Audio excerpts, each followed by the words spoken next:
नमस्कार दोस्तों, मैं मनीष कुमार भोज आप सभी का अपने YouTube चैनल पहाड़ एजुकेशन में हार्दिक स्वागत करता हूं। दोस्तों, आशा करता हूं कि आप सभी लोग स्वस्थ होंगे, साथ ही आपकी जो एलटी की जो प्रिपरेशन चल रही है वो बहुत शानदार तरीके से आप लोग कर रहे होंगे।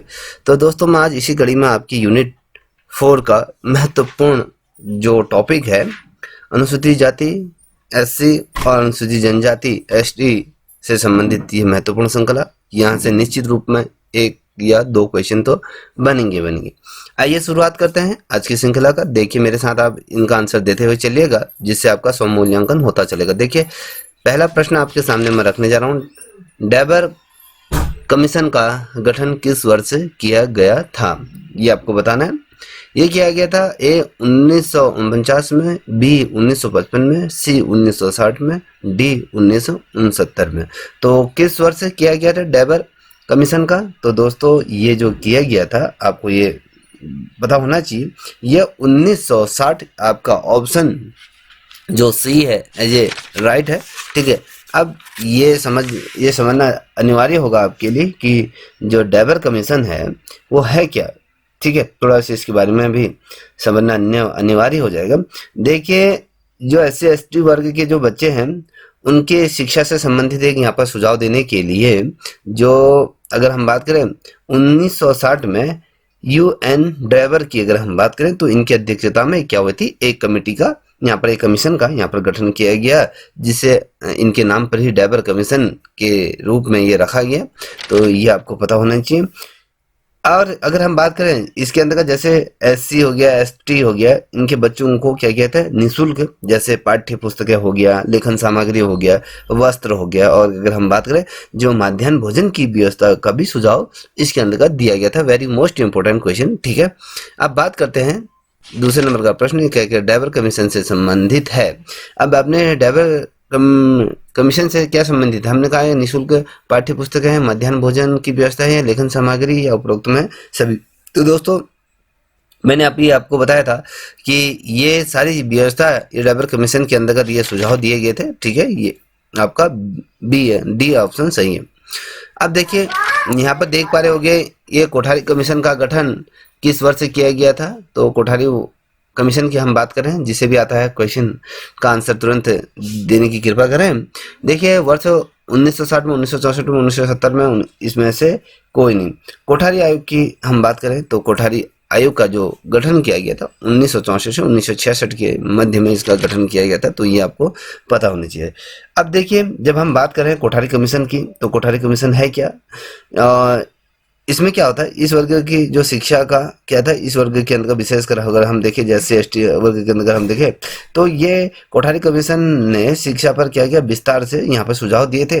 जिसमें अगर मैं बात करूँ, जिसको अभी हमने अध्ययन किया, ड्राइवर कमीशन के सुझाव के यहाँ पर पालन के साथ साथ करके हैं, जो काबिल बच्चे हैं उन बच्चों की शिक्षा व्यवस्था के लिए क्या करें, जैसे आदिवासी क्षेत्र में बेसिकली अगर हम देखें, जो आवासीय और जो परिषद होते हैं, जो आवासीय विद्यालय होते हैं, चाहे हम कहें वहाँ निःशुल्क आवासीय शिक्षा होनी चाहिए, आवासीय विद्यालय होने चाहिए, आवासीय निःशुल्क आश्रम खोलने की यहाँ पर क्या दिया गया था, यहाँ पर बल दिया गया था। तो याद देखिएगा, वेरी बहुत महत्वपूर्ण क्वेश्चन है। अब यहाँ पर देख पा रहे हो चौथे नंबर का प्रश्न है, अत्यंत महत्वपूर्ण है, इसको नोट डाउन करते हुए चलिएगा। जिसे क्वेश्चन का आंसर देते आते हैं तो उसको क्वेश्चन का आंसर भी दिए, इससे आपका ही स्व मूल्यांकन होगा। ठीक है, आंसर देने में किसी का कुछ नहीं बिगड़ता है, यदि आंसर देने में कोताही न बरतें। देखिए, राष्ट्रीय शिक्षा नीति 1986 के दस्तावेज को कितने भागों में विभाजित किया गया था, तो ये आपको बताना है कितने भागों में विभाजित किया गया। 1886 की जो सेकंड हमारी जो शिक्षा नीति थी, अगर कहें 10 भागों में या 12 भागों में या 15 भागों में या फिर कहें 18 भागों में, कितने भागों में से विभाजित किया गया था। तो दोस्तों, इसका जो राइट आंसर है, जिसे भी आता है उसको दीजिए, इसका जो राइट आंसर है वो आपका 12 भागों में इसको किया गया था, विभाजित किया गया था। तो याद रखिएगा, जब हम बात कर रहे हैं कि जो राष्ट्रीय शिक्षा नीति जो थी 1800 जो हम 86 की बात करते हैं, तो इसके लिए क्या की गई थी, कुछ अनेक व्यवस्थाएं या कहें अनेक ऐसी घोषणाएं इसके अंदर की गई थी, जिसमें से कुछ प्रमुख घोषणाएं जो रही, जैसे हमने कहे कि इसको 10 भागों में जो विभाजित किया था। पहला जो था दोस्तों, थोड़ा सा इसको समझने की कोशिश कीजिएगा। तो इसमें क्या कहते हैं, जैसे जो महानगर हो गया, नगर हो गए, जैसे पहाड़ों गांव हो गए, पहाड़ी और साथ ही जो आदिवासी जो क्षेत्र होते हैं, इन क्षेत्रों में बेसिकली अगर आप देखोगे, जो एससी एसटी जो जनजाति के जो बच्चे हैं उन बच्चों के लिए यहाँ पर विद्यालय को स्थापित करने की यहाँ पर सिफारिश की गई, यहाँ पर स्थापित की जाएंगी। और इन विद्यालयों में अगर मैं देखें तो यथासंभव इन्हीं वर्गों के और साथ ही साथ के जो क्षेत्रों के जो इन्हीं क्षेत्रों के जो भी शिक्षक होंगे उनकी नियुक्ति इनमें की जाएगी।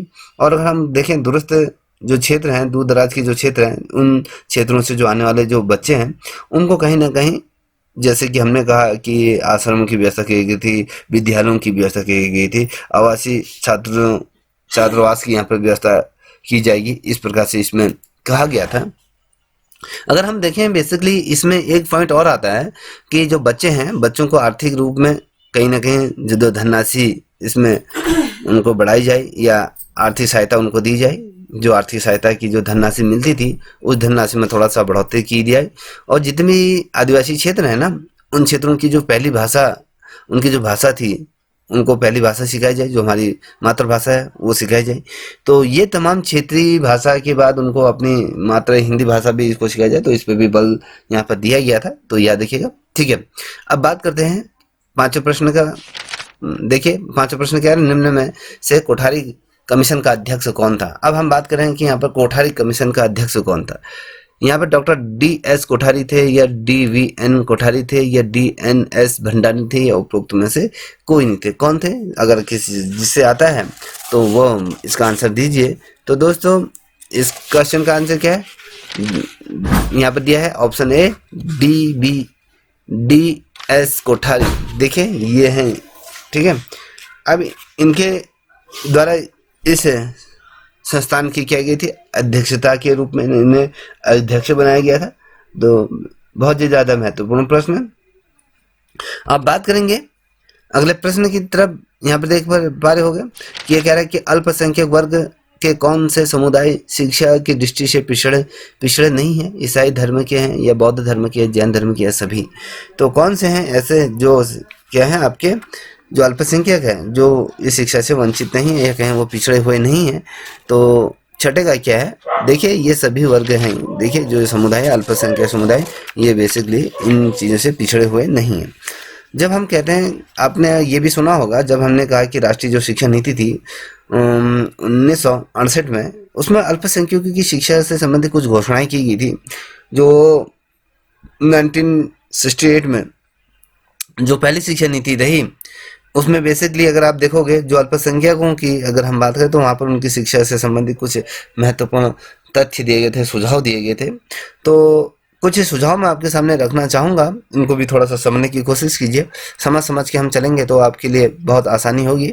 कॉन्सेप्ट आपका क्लियर होना चाहिए। प्रश्न पढ़ने से या ऑप्शन देने से उसका समाधान नहीं होता है, समझ सबसे बड़ी चीज़ होती है।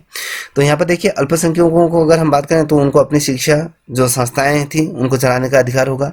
यहाँ पर क्या है, जो अल्पसंख्यक समुदाय के जो लोग थे उन लोगों को बेसिकली अगर देखोगे तो ये जो लोग थे अपनी शिक्षा हो गया, अपने संस्थान चलाने का इनको अधिकार होगा।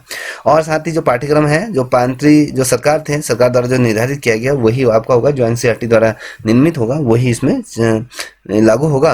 और जितने भी अल्पसंख्यक जो क्षेत्र थे उन क्षेत्रों में जिस प्रकार से प्राथमिक हो गया, माध्यमिक स्कूलों को खोलने के लिए क्या दी गई, यहाँ पर प्राथमिकता दी जाएगी, ऐसे इसमें कहा गया था।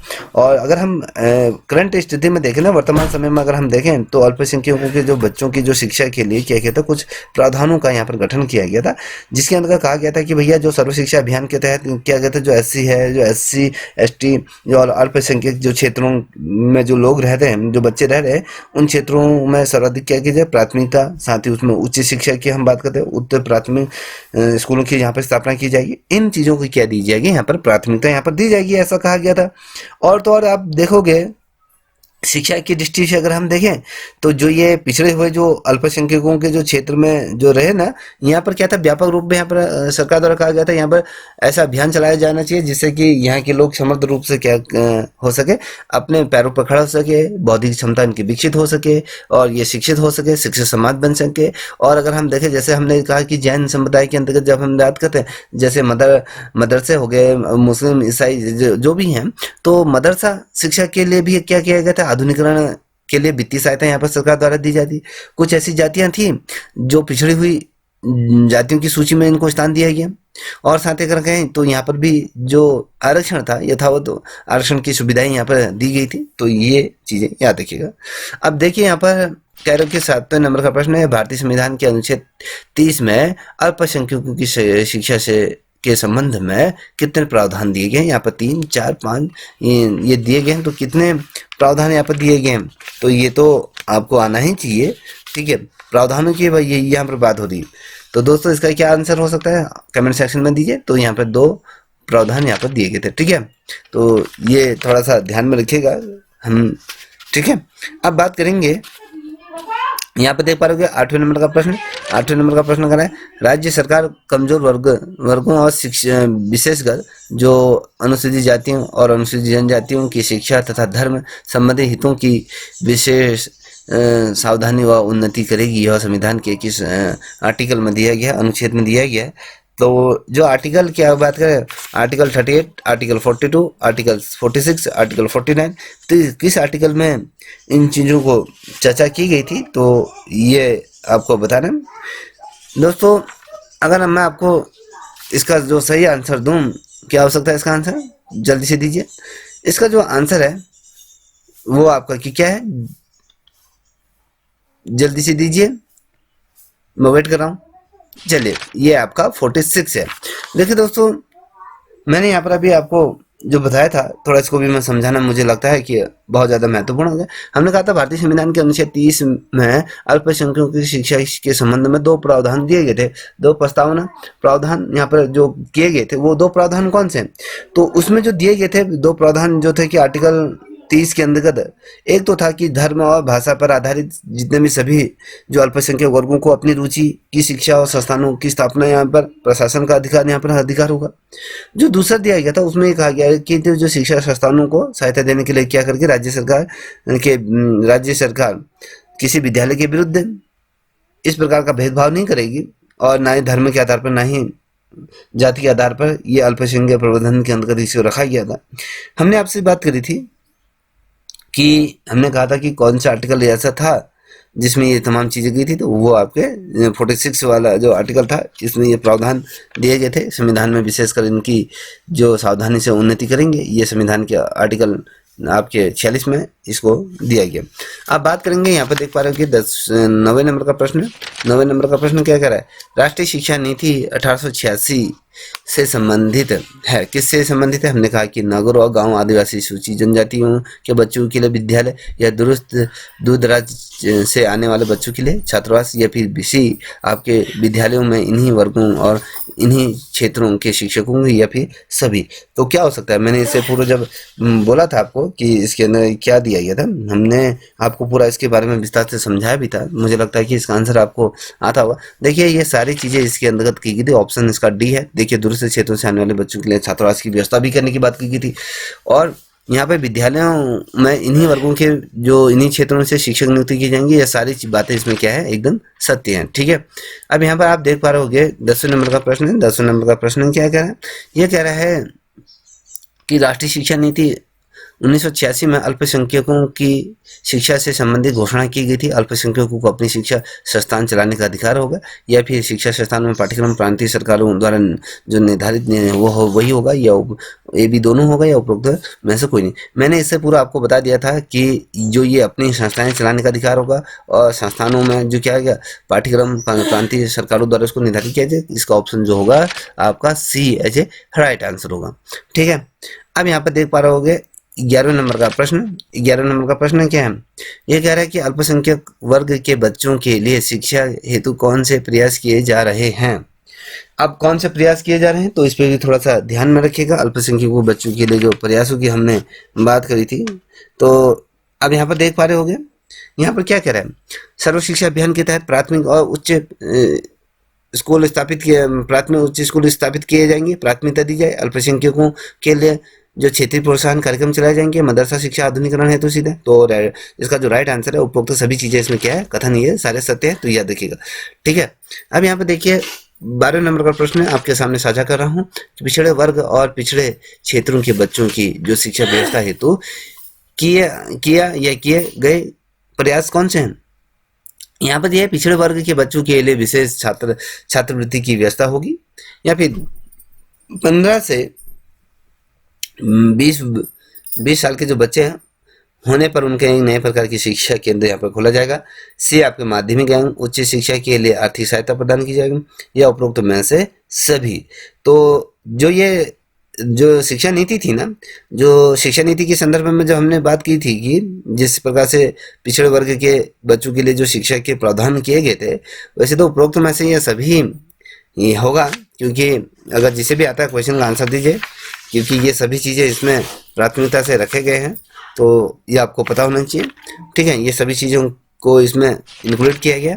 तो अब ये भी तो समझना अनिवार्य होगा ना आप लोगों के लिए कि पिछड़े वर्ग से संबंधित जो प्रावधान है, शिक्षा से प्रावधान, तो प्रावधान क्या है, प्रावधान को भी तो समझना होगा।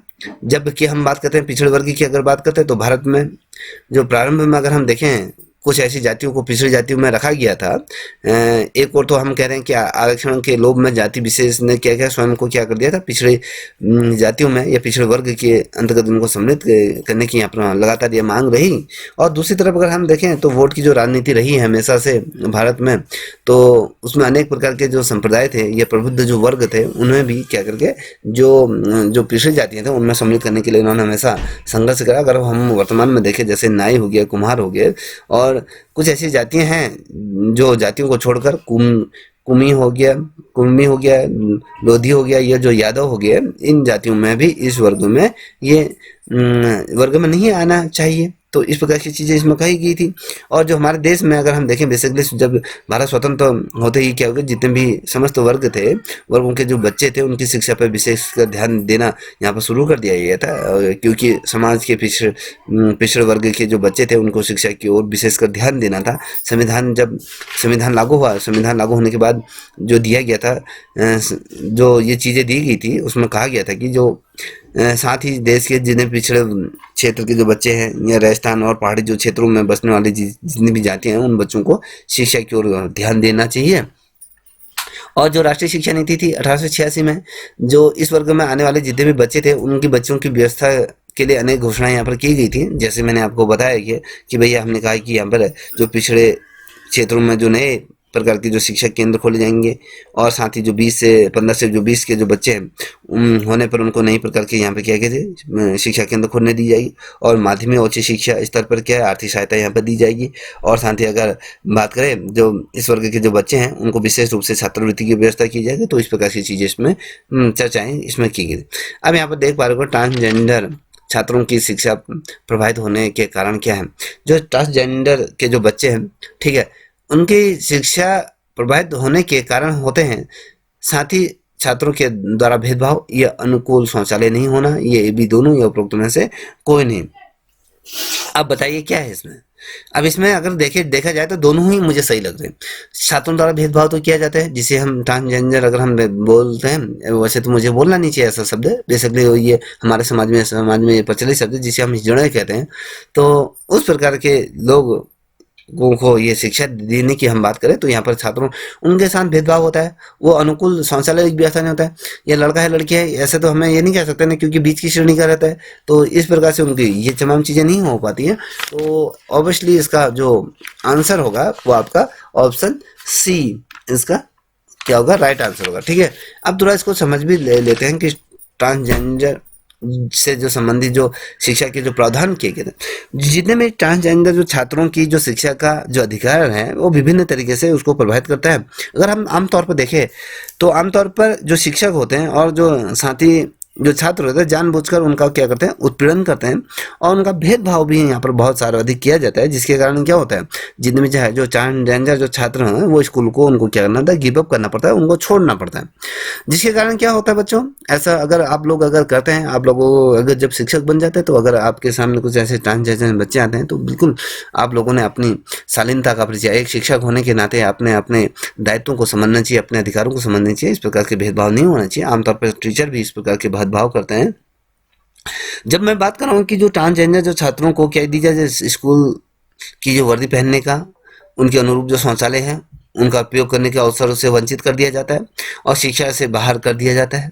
कुछ हाल अगर मैं देखें, अगर हम कुछ हाल ही के वर्षों को अगर हम देखें बेसिकली अपने देश में, तो देश ने अगर क्या जो शिक्षा में जो गैर भेदभाव था उनके अधिकारों को बदलने के लिए कानून में कुछ प्रगति यहाँ पर प्रदर्शन किया, कानून में कुछ अमेंडमेंट करने।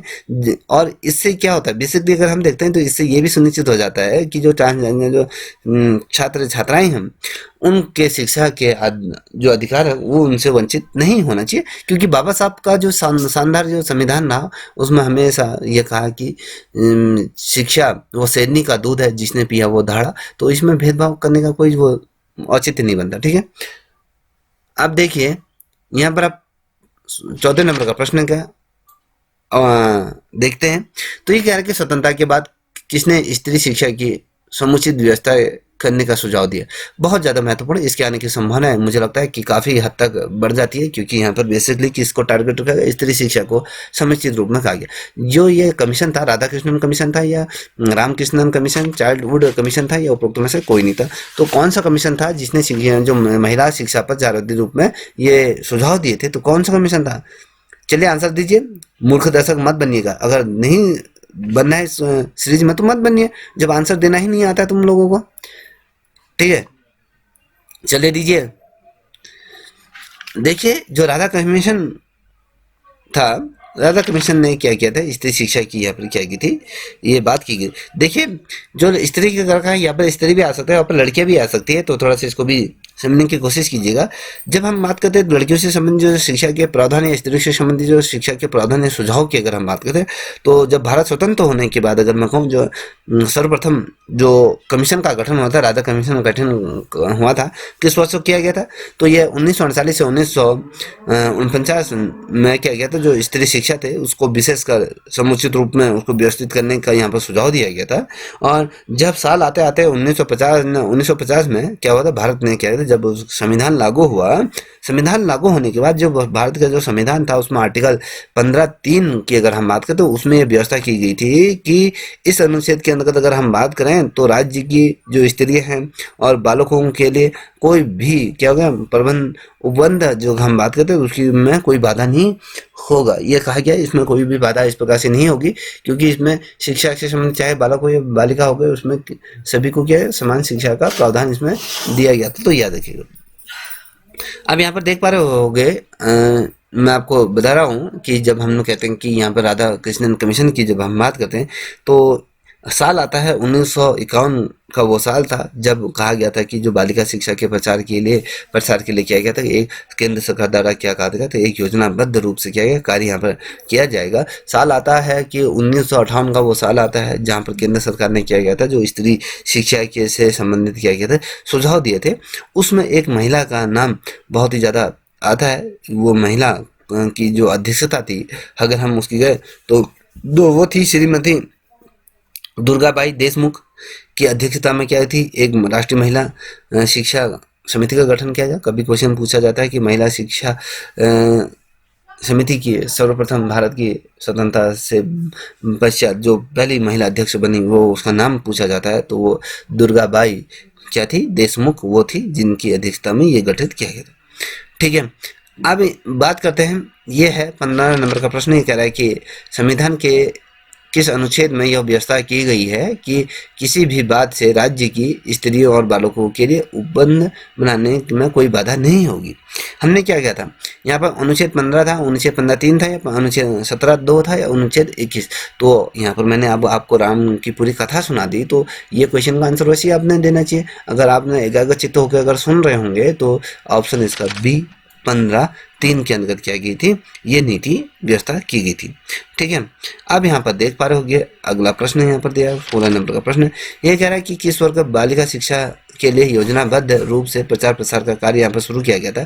1939, 1950, 1951, 1952 किस वर्ष से विधिक रूप में किया गया था प्रचार प्रसार यहाँ पर किया गया था, ये नीति सौंपी गई थी। तो आपको बता दूं वो साल था 1951 का वो साल था जिसमें बालिका शिक्षा के लिए किया गया प्रचार प्रसार के लिए एक योजनाबद्ध कार्यक्रम यहाँ पर शुरुआत की गई थी। तो याद रखिएगा। और उसके बाद जो सुझाव दिए गए थे 1958 में केंद्र सरकार द्वारा स्त्री शिक्षा पर सुझाव दिए गए थे। तो यहाँ पर देख पा रहे होंगे राष्ट्रीय शिक्षा समिति, जो राष्ट्रीय महिला शिक्षा समिति का गठन किस वर्ष से किया गया, 1949, 1953, 1955, 1958 किस वर्ष से इसका गठन किया गया था। तो अगर हम बात करें तो ये जो गठन किया गया था किस वर्ष से, जल्दी बताइए। अभी मैंने पूरा आपको बताया गया था दोस्तों, तो अगर इस प्रकार से नहीं बता पाओगे तो फिर हो गया। तो इसका जो राइट आंसर क्या है 1958, ये किया गया था। ठीक है, कहीं पर ही आपको दिया जा सकता है कि दो चीजें इसमें कंफ्यूज हो सकते हो। और कहीं पर ही 58 केंद्र सरकार ने ये कार्यक्रम शुरुआत की थी, कहीं पर 59 महिला परिषद का यहाँ पर गठन किया गया था। तो ये दोनों में थोड़ा सा कंफ्यूज मत खाइएगा। यहाँ पर देखिए जो महिला समिति का जो गठन किया गया था वो वर्ष था आपका क्या था 1958 में ये किया गया था। और अगर देखो यहाँ पर क्या करा है सरकार ने, राष्ट्रीय महिला परिषद का गठन किस वर्ष और किस स्तरीय शिक्षा के संबंध में नीति योजना बनाई थी। तो यहाँ पर देखिए 1959, 1961, 1965, 1969। तो किस वर्ष किया गया था? तो ये किया गया था, जो परिषद का जो गठन किया गया था वो किया गया था।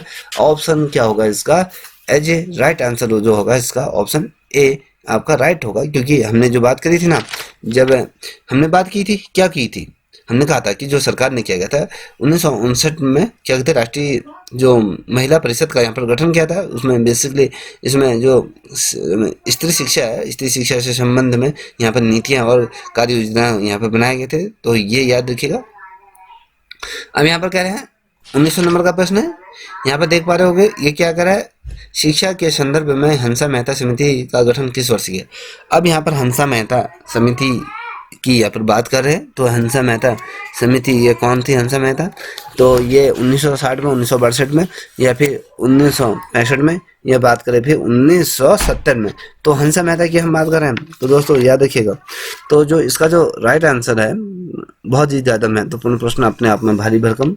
तो अगर हम कहें 1962 का वो साल था जिसमें हंसा मेहता समिति का गठन किया गया था। ठीक है, याद रखिएगा, महत्वपूर्ण है। अब बात करेंगे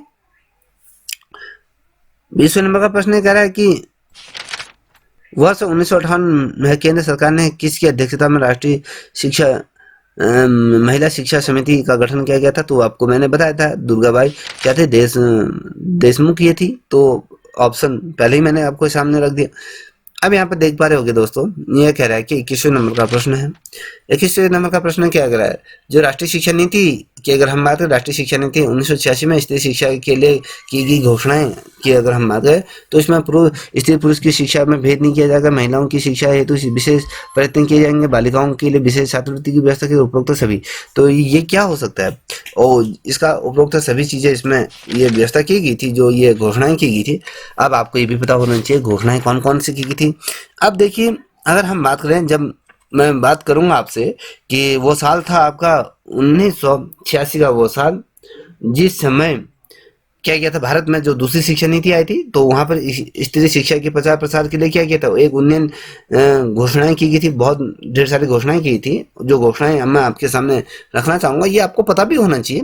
एक जब आप तैयारी करें तो कहीं पर कोई घोषणा पूछी जा सकती है, तो ये चीजें होनी चाहिए। उसमें क्या कहा गया था, जैसे कि आपके सामने मैं रखूं, स्त्री पुरुष की शिक्षा में भेद नहीं किया जाएगा, पहला ऑप्शन आपके सामने ये दिया हुआ। फिर जो कहा गया था, ये देख पा रहे हो क्या आप, कि महिलाओं की शिक्षा हेतु विशेष प्रयत्न किए जाएंगे, ये बिल्कुल सही है। अब ये जो कहा गया कि बालिकाओं के लिए विशेष क्या की जाएगी, यहाँ पर छात्रवृत्ति की व्यवस्था की जाएगी, बिल्कुल राइट आंसर है। अब यहाँ पर जो घोषणा की गई थी, जितने भी जिले हैं भारत में, वहाँ पर जितनी भी स्त्री हैं उनकी जो साक्षरता प्रतिशत अगर आज वर्तमान देखो बहुत कम है। उसमें जैसे जिला विद्यालय शिक्षा कार्यक्रम इसमें चलाए जाने चाहिए, बालिकाओं को निरोग्य शिक्षा के केंद्र यहाँ पर 50% अनुदान की बात की गई थी।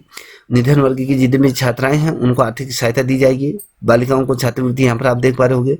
और अगर बात करें तो जैसे नवोदय विद्यालयों में बालिकाओं के लिए 30% स्थान यहाँ पर आरक्षित कर दिए जाएंगे, और माध्यमिक और उच्च प्राथमिक स्तर पर उनको निःशुल्क छात्रावास की सुविधाएं बढ़ाई जाएंगी। ऐसे कहा कि बालिकाओं के लिए क्या की थी, माध्यमिक स्तर तक की जो शिक्षा थी वो निःशुल्क करने की यहाँ पर बात की गई थी। ठीक है, अब अगला प्रश्न आप देख पा रहे होंगे। अगला प्रश्न क्या कह रहा है, अगले प्रश्न की तरफ भी थोड़ा सा दृष्टिकोण अपना रखें। तो क्या कह रहा है, प्रभावशाली बच्चों का IQ स्कोर कितना होना चाहिए जिसे एक अल्बर्ट या फिर गिलफेट बच्चा कहा जा सकता है। तो ये क्या कहा गया, तो इस प्रकार के बच्चों को हम जैसे गॉड गिफ्टेड जैसे हम कहते हैं, तो ऐसे बच्चों का स्कोर क्या होना चाहिए। स्कोर भी तो आपको पता होना चाहिए। आपको अगर आपने पढ़ा होगा जो बच्चों बौद्धिक बुद्धि क्षमता जो पढ़ी होगी आपने, तो वहाँ पर बच्चों का आईक्यू के संबंध में तमाम चीज़ें बात दी गई हैं। अगर आप पढ़ोगे नहीं तो पता कैसे चलेगा। तो यहाँ पर दिया गया 95 दिया गया है, ठीक है, आप देख पा रहे हो 95 दिया है। तो उसके बाद 100 दिया गया है, 110 दिया गया है, फिर 115 दिया गया है और साथ ही 130 दिया गया है। तो कितना होना चाहिए, तो आईक्यू लेवल क्या होना चाहिए बताइए दोस्तों, बेझिझक बताइए। गलती हो भी जाएगी तो कौन सी पहाड़ टूट जाएगा, पहाड़ टूटने का इसमें तो कोई ऐसा नहीं है। चलिए दोस्तों आपको मैं बताता हूँ, ये है आपका 130 है। अब 130 है तो 130 की किस प्रकार से, थोड़ा सा इसको समझने की बात कीजिएगा। जब हम बात करते हैं जो बुद्धि उपलब्धता के बारे में बात करूं, जैसे होता है जो जो 0 से लेके जो 20 तक का होता है ना, थोड़ा सा समझने की कोशिश के टेबल बना लीजिए। जो 0 से 20 के बीच में जो होता है उसको हम कहते हैं जड़ मूर्ख है वो, या कहें 30 से 40 के बीच का ये होता है। उसके बाद आता है कुछ मूर्खों की बात के बारे में बात करूंगा, जो 50 से 49 के बीच में जो बच्चों की आईक्यू होता है वो मूर्ख होते हैं। और 50 से 59 के बीच में अगर कहें तो वो हीन बुद्धि के होते हैं। और 60 से 69 के बीच का होता है निर्बल बुद्धि के होते हैं। और 70 से 79 के बीच कहते हैं तो ये मंद बुद्धि के होते हैं, जिसे हम पिछड़े कहते हैं। और 80 से 89 के अगर बीच में ये सामान्य होते हैं, ठीक है। और जो आपके 90 से 109 के बीच जो होते हैं बच्चे हैं वो उत्कृष्ट होते हैं, जिसे हम उच्च कहते हैं। और 110 से 119 के बीच अगर हम कहें तो अच्छे या अति उत्कृष्ट वाले अत्यंत उच्च बच्चे होते हैं। और 120 से लेके 139 की अगर बात करें तो बहुत अच्छे बच्चे, जिसे हम असामान्य बच्चे कहते हैं। और 140 से ऊपर की अगर हम बात करें तो प्रतिभाशाली वो बच्चे होते हैं। 140 से ऊपर जो बच्चे होते हैं जो वो प्रतिभाशाली के रूप में हम कहते हैं। तो ये बहुत ज़्यादा महत्वपूर्ण है। देखिए अगर आपने थॉर्नडाइक पढ़ा होगा तो उन्होंने भी बुद्धि से संबंधित 3 चीजें दी गई, 3 वर्गों में बुद्धि को विभाजित किया है। एक सामाजिक बुद्धि दी गई, स्थूल बुद्धि दी गई और मूर्त बुद्धि ये दी गई। तो ये भी पता होना चाहिए। जब आप पढ़ोगे नहीं तो कहाँ से समझ में आएगा, तो फिर वही होगा यार मेरा तो 1 नंबर से रह गया, मेरे को ये होना चाहिए। फिर कोप भवन में चले जाओगे, फिर कहोगे, फिर ऐसे आवारागर्दी घूमते रह जाओगे। ये क्षण जो है आपके लिए बहुत ज्यादा महत्वपूर्ण है, ठीक है।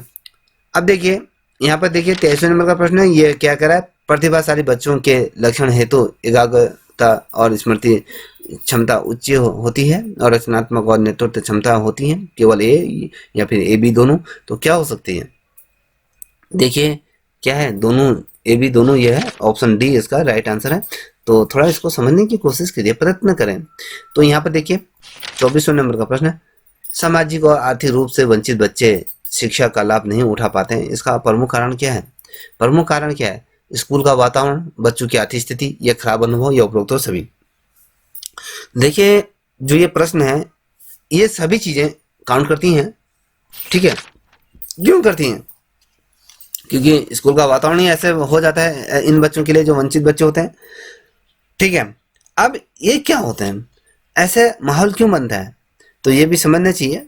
जब समाज में और आर्थिक रूप से जो बच्चे होते हैं उन बच्चों की जो शिक्षा पे जो फोकस किया गया था, देखिए जो सामाजिक रूप से जो बच्चा वंचित जो बच्चा हम कहते हैं, वह बच्चा जो समुदाय से सामाजिक और आर्थिक रूप से क्या होता है, जो पिछड़े वर्ग से होते हैं।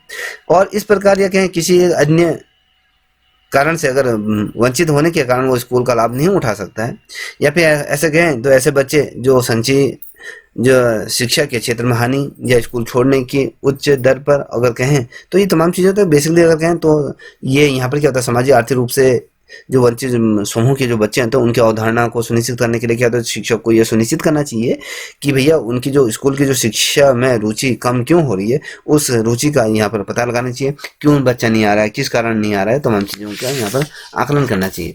देखिए 25वें नंबर का प्रश्न क्या है, सामाजिक और आर्थिक रूप से कमजोर वर्ग के बच्चों की अवधारणा सुनिश्चित करने के लिए शिक्षा को क्या करना चाहिए। तो यहाँ पर क्या करना चाहिए, तो यहाँ पर थोड़ा रोचक तरीके से मैं आपको समझाने की कोशिश कर रहा हूँ। तो यहाँ पर देखिए स्कूल आने के लिए बच्चों को उनकी रुचि पैदा करनी चाहिए, लचीला पाठ्यक्रम पालन करना चाहिए, भय मुक्त करना चाहिए, उपरोक्त सभी ये चीज़ें सभी अगर होंगे तभी बच्चा कमजोर वर्ग आपके विद्यालय में आएगा, अन्यथा नहीं आएगा। तो दोस्तों ये जो श्रृंखला थी वो श्रृंखला आपकी परीक्षा के दृष्टिकोण से अत्यंत महत्वपूर्ण थी। यदि आपको लगता है कि मेरे द्वारा जो दी गई जो जितनी भी सूचनाएं हैं या मेरे द्वारा जो ये वीडियो आपके सामने रखे, अगर आप इसे कहीं आपको अच्छी लगी, आपके परीक्षा के दृष्टिकोण से ये आपको हेल्पफुल लगी, तो आपसे आग्रह है कि आप इस चैनल को भी सब्सक्राइब अवश्य करें। दोस्तों, अपने दोस्तों को भी साझा करें। तब तक के लिए इतना ही। जय हिंद, जय भारत, जय उत्तराखंड।